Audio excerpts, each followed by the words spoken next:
আজকের প্রথম সভা এই নির্বাচনের প্রচার পর্ব শুরু করার আগে এই দক্ষিণ 24 পরগনার মাটিকে, পাথর প্রতিমার মাটিকে আমার নমস্কার, শ্রদ্ধা, কৃতজ্ঞতা, প্রণাম জানিয়ে আপনাদের আশীর্বাদ নিয়ে এই যুদ্ধের কাজ শুরু করলাম।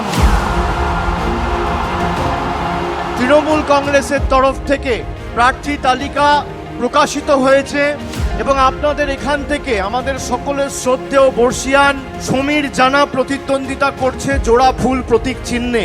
সমীর দাকে আগামী 29 তারিখ ঘাসের উপর জোড়া ফুল চিহ্নে ভোট দিয়ে বিপুল বিপুল ভোটে জয়যুক্ত করবেন। 1947 সাল থেকে 2011 সাল স্বাধীনতার পর থেকে প্রায় 64 বছর পাথর প্রতিমায় যা কাজ হয়েছে, অন্তত পক্ষে তার 10 গুণ কাজ 2011 থেকে 2026 আমাদের সরকার করেছে।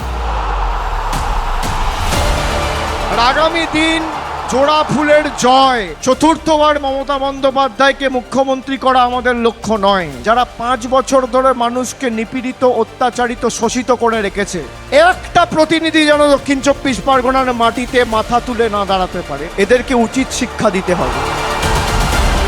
এই আশা রেখে আপনাদের সকলের কাছ থেকে আজ আমি বিদায় নিচ্ছি। ভালো থাকবেন, সুস্থ থাকবেন। জয় হিন্দ, বন্দে মাতরম, জয় বাংলা।